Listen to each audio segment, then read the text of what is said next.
You've likely heard of Medusa, the Minotaur, and Sybaris, but today we're skipping all of that. We're getting into the Greek mythology creatures nobody talks about, and trust me, they are just as messed up. So imagine you're fighting in ancient Greece. An epic battle is happening, and eventually, somebody takes a shot straight through the ribs. He's on the ground trying to figure out whether he's about to survive this. And before he's even really had time to process what just happened, something is already coming through the smoke towards him. That thing is the Keres, and I genuinely think these might be one of the most evil things Greek mythology has ever come up with. And a quick side note, the Keres don't actually kill anybody. They let somebody else do that part for them. What they're waiting for is the moment you're caught in between. Not dead, but dying, which somehow feels so much worse. They have black wings, claws, and fangs. Why is she kinda... never mind. Here's how they actually operate. She lands, but not on him. Next to him, because he already has the wound she needs. She reaches into the hole that's already there, pulls his soul out through it, and then starts drinking his blood while the battle is still happening around her. They were female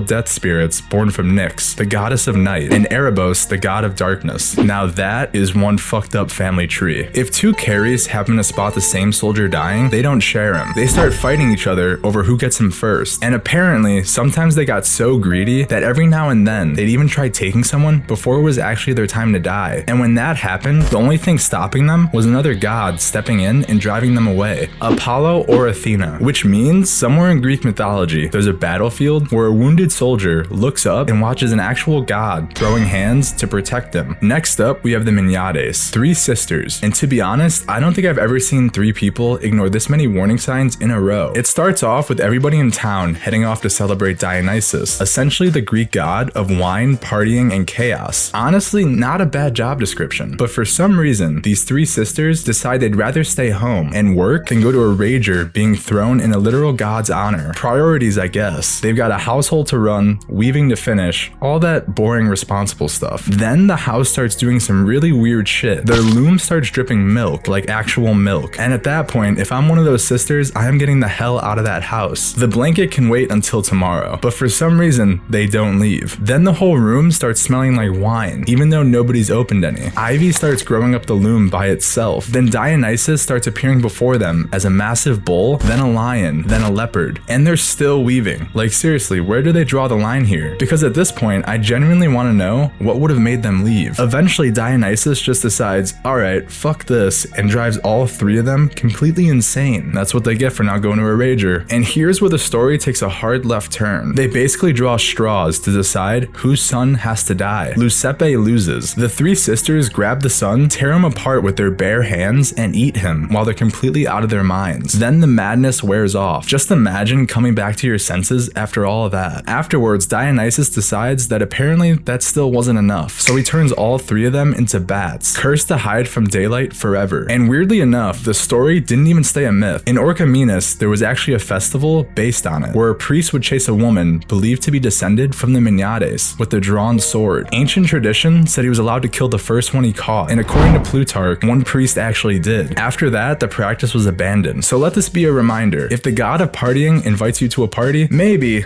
just go. Imagine thinking you've just met the love of your life. You're walking home one night, you meet this unbelievably beautiful woman. She's funny, for some odd reason she's into you. She's talking about a future together, marriage, the whole deal. You're probably sitting there thinking, damn, I actually pulled this off. Yeah, about that. What you actually met was an Empusa. These things served Hecate, the goddess of witchcraft and crossroads. So they hung around lonely roads and crossroads at night, just waiting for somebody to wander through by themselves. And instead of jumping out of the bushes like every other monster on this list, they'd catfish the absolute shit out of you. Not for your money, not because they were bored, because they wanted to eat you. And honestly, that's what makes this thing so disturbing. It doesn't just kill you, it earns your trust first. It builds this whole fake life around you until you genuinely think you found the person you're gonna spend the rest of your life with. Meanwhile, she's basically looking at you like a free-range chicken. There's actually an ancient story about a philosopher named Menopus who falls completely for one. He's about to get married, everything seems perfect, and then somebody finally figures out what's actually going on. Turns out the woman he'd been planning to spend the rest of his life with was an Empusa, and eventually she just admits it. She tells him she'd only been pretending because she liked the taste of young men's blood, and getting them emotionally attached first just made the whole thing easier. So yeah, turns out you weren't the boyfriend, you were just her dinner. And if that wasn't creepy enough, the beautiful woman thing isn't even her real form. Ancient writers describe her changing shape right in front of people. One second she's a beautiful woman, then she's a dog, then a mule, then a cow, then somehow she's a woman again. Like the whole disguise eyes just starts glitching when somebody catches on. And if you somehow still weren't convinced, one of her legs was supposedly bronze, and depending on who you ask, the other was either a donkey's leg or literally made of donkey shit. I have absolutely no idea why Greek mythology looked at every possible option and landed on that one. And somehow the story gets even dumber, because if you actually ran into one, the official strategy wasn't stabbing it wasn't praying, it wasn't even running away. You literally just started talking shit. Ancient writers describe people standing there insulting an Empusa until she got embarrassed enough to scream and run away. You're a fucking ugly bitch. So after all the shape-shifting, catfishing, blood drinking, and murder, ancient Greece's official monster hunting strategy was apparently just bullying. Every culture seems to have that one monster parents use to scare their kids into behaving. And for ancient Greece, that monster was Lamia. But here's the weird part. She didn't start out as some child-eating monster living in a cave. She actually started out as a queen in Libya. Then Zeus shows up. And if you've watched enough Greek mythology by now, you already know that's usually where somebody's life falls apart. The two of them have an affair, and his wife Hera finds out. And instead of taking it out on the guy who's actually cheating on her, she decides Lamia is the one who's going to pay for it. She murders every one of Lamia's children, and somehow that still isn't enough. She curses her so she can never close her eyes again. She literally can't sleep. Eventually, something inside Lamia just completely breaks. She disappears into a cave, and over time, the grieving mother people used to know turns into the monster Greek parents spent centuries warning their children about. She starts sneaking into towns at night, stealing babies straight out of their homes, and dragging them back to her cave to eat them, which honestly explains why parents had absolutely no problem using her name to keep their kids in line. Go to sleep, little one, or Lamia will come and get you. Yeah, I'd probably stay in bed too. And then the story manages to get even weirder. Zeus eventually feels guilty about everything that happened, but instead of removing the curse, he comes up with what might be the most Greek mythology solution imaginable. He gives Lamia removable eyes, so when she wants to sleep, she pulls her own eyeballs out of her head and leaves them sitting beside her. So just picture this. You're stumbling across the cave for a second, then there's a child-eating monster asleep on the ground, and sitting right next to her is a jar with two human eyeballs staring right back at you. You know you've built a pretty terrifying prison when the guard is somehow scarier than the prisoners. That's basically Kampe. Kronos had locked away the Hecatoncheires and the Cyclops down in Tartarus. These weren't just random prisoners either. They were giants and monsters that he didn't want walking around free. So naturally, he needed somebody to make sure absolutely nothing ever climbed back out. And honestly, I think he might have overdone it. From a distance, she almost looks human. Woman's torso, nothing too out of the ordinary. Then you get a little closer and realize the hair isn't hair anymore. It's snakes. Then you notice she doesn't even have legs, just this massive serpent's body, except the tail ends in 1,000 vipers all moving together like they're her feet. Then you look up and realize she's got the heads of a lion, a bear, and a wild boar growing out of her waist. Bat wings and a giant scorpion tail arched over the whole thing. At that point, I'd probably stop looking, because somehow every time you notice another body part, the situation just gets worse. And that's the thing guarding the front door. For ages, nothing got past her. Then the war between the Titans and the Olympians reaches a standstill, and Zeus realizes the only way he's actually going to win is by freeing the exact monsters Kampe's been guarding this whole time. So he heads down to Tartarus himself. And honestly, after everything we just talked about, you think this is where the biggest boss fight in Greek mythology starts. Zeus throws one thunderbolt, that's it, and Kampe dies. He breaks the Cyclops and Hecatoncheires out of prison, and those same prisoners end up forging Zeus's thunderbolts and help him overthrow the Titans. So after all of that, the strongest prison guard in Greek mythology gets taken out in about 5 seconds because Zeus was OP. You know a monster's a serious problem when an entire city decides human sacrifice is somehow the better option. That was Sybaris. She lived in a cave high above an ancient Greek city, and every time she came down from the mountain, she'd take whatever she wanted. Livestock, travelers, it didn't matter. If she was hungry and you happened to be nearby, you weren't coming home. Eventually it got so bad, people started talking about abandoning the city completely. Instead, they asked the Oracle what they were supposed to do. Don't fight her, don't build bigger walls, just sacrifice the most beautiful young man in town, and maybe she'll leave everyone else alone, which tells you everything you need to know about how terrifying this thing must have been. So the best military strategy anyone could come up with was feeding it a Chad. So they picked this guy named Alcyoneus, stick a ceremonial wreath on his head, and start walking him towards Sybaris' cave. Then the story takes a turn I genuinely didn't see coming. Another man named Eurybatus sees what's happening, falls in love with Alcyoneus almost immediately, walks over, takes the wreath off his head, and basically says, yeah, that's not happening. Now, if this was any other Greek myth, this is probably where Sybaris eats both of them. Instead, Eurybatus marches straight into the cave himself, finds Sybaris, drags her outside, picks up what is basically a dragon, and throws her off the side of a mountain. Her skull smashes open on the rocks below, and right where she lands, a spring bursts out of the ground that people would eventually call the Spring of Sybaris. And there you have it. So next time somebody tells you Greek mythology is just Medusa and the Minotaur, you've now got at least 6 reasons to make that conversation a whole lot weirder. If you enjoyed this one, consider subscribing, because Greek mythology is nowhere near the strangest rabbit hole we've gone down, and it definitely won't be the last. And if you're looking for another video, I'd recommend this one about the worst times in human history to be alive. I will see you all in the next one.